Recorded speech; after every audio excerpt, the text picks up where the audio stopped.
Second on the bill are Lily and King, who are in the studio with me now. How you doing? Hello. G'day. Glad to be here. Yeah, so how excited are you about tomorrow? Oh, really excited. Yeah, it's going to be awesome. Especially the great thing is being able to play with other people. I think that's the gigs we like the best, the ones where we get to see and meet and just listen to other players. So yeah, looking forward to it. Cool. It's going to be heaps fun. And so you're at 2 PM? Yeah, that's right. Wicked. And so you guys, have you been working on new songs? Yes, we're always working on new songs, and yeah, we're sort of we've about 80% finished the long play CD. But as I was saying, the last 20% is probably going to take up 100% of next year. So yeah, I was never good at maths, but yeah, the tracks are all down. It's just just making them get them up to scratch. But there's always we've got about half a dozen each floating that we just don't get time to do. So we like to introduce one every now and again, but yeah, such are the the pressures of life that we don't get together that much. So. Oh really? Yeah, we normally rehearse and make gigs, so and keep fingers crossed. Yeah. But you've got such when I've seen you when I've seen you gig, you've got heaps and heaps of songs. Do you do a lot of covers or? We don't really do any covers anymore. I'm really dying to do a Smashing Pumpkins cover. Wicked, what song? The one that goes, despite all my rage. Bullet with Butterfly. Bullet with Butterfly Wings. Yeah, I'm dying to do that, and I've charted it out and everything. But yeah, like Kingy said, we just haven't had time to rehearse it yet. Totally wicked. I was obsessed with Smashing Pumpkins when I was little. Yeah, amazing. yeah. Wicked. I've still got my hoodie that I bought when I saw them when I was 16, and it's like millimetre thick still, but I still wear it every day. I love them. Oh, cool. And what so Smashing Pumpkins? What other stuff did you listen to when you were 15? Jeff Buckley. Yeah. yeah, but I still listen to Jeff Buckley a lot. Yeah. My dad used to work he used to manage a supermarket when I was a little kid. Some people might remember that used to have these stands of cheap records, cheap LPs. This is back in the vinyl days. And when I was a little kid, and I remember seeing an LP by Johnny Cash that I liked. That was the first one I ever bought. But I remember I could memorise the words for Folsom Prison Blues, and I kind of liked that storytelling thing. Yeah. So that was, I think it was actually no, I was about 10, and I think that was way young. Yeah. I had a bit of a laugh before on the way here in my car. I heard Paula playing Pray by MC Hammer. And I had that album, and me and my sister used to make up little dances. Our favourite was You Can't Touch This, so I think I'll put in a request for next week. Wicked. And so LP stands for long play. What does EP stand for? Exceptional play. Extended play. Extended play, because it's more than a single, I think. So it used to be the same size as a single. It's the same size as a single. Ah, okay. So we're talking a little bit off air about the cover art on your EP. Mm-hmm. Who did that? What's the story behind that? Well, I went for a bit of a search. There's a lot of our songs have kind of sort of circus type themes and all stuff like that, and I was just scanning the net, and I went and Google images, and I came across this really brilliant. It was just a sketch. It's just a drawing, but it was such an incredible drawing of circus tents and performers and strange animals, and I thought I'll do a search for this guy. The guy's name's Slink Moss. He resides in New York City. He's an artist, he's a performer, and does all sorts of crazy things. He's actually in a really fantastic really great rockabilly band. And but he does all sorts of artworks and strange kind of installation type things in the States. Anyway, I took a chance and wrote to him and said, would you mind if we borrowed it? And he said, yeah, sure, just credit me for it. So there's a credit to Slink Moss if you want to have a look at his stuff. It's very unique, and I thought it really kind of summed up the sorts of stuff that we were doing. So we were lucky like that, yeah.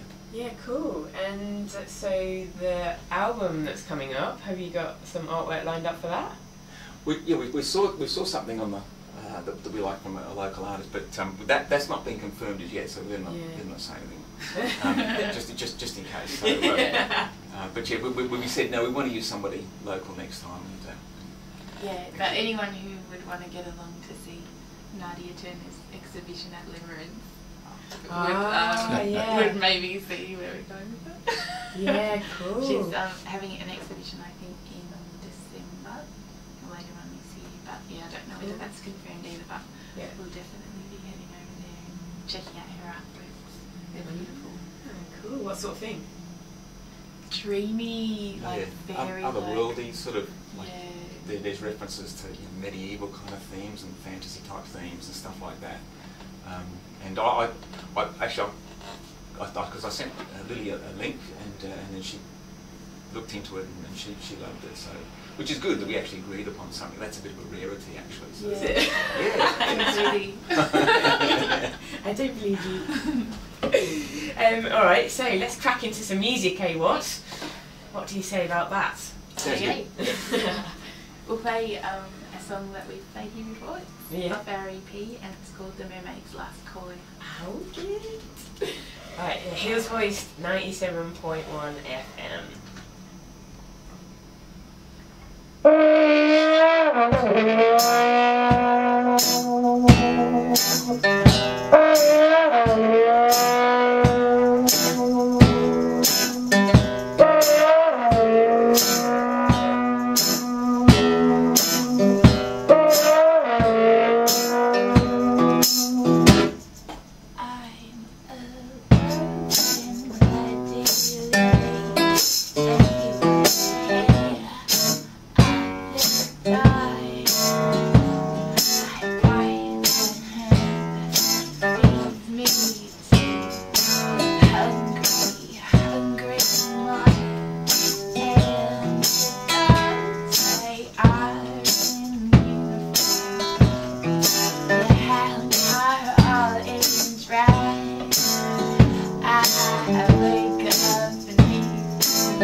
How did you come up with that song?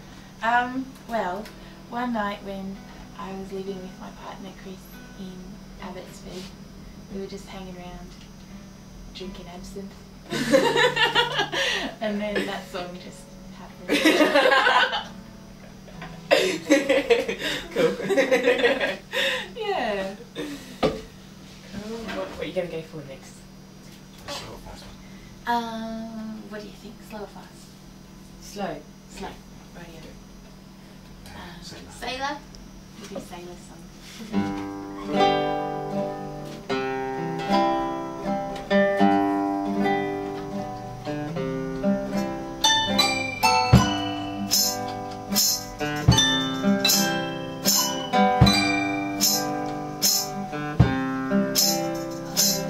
Sailor.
I'm sort of like bobbing along as if I was on a boat. Oh, good.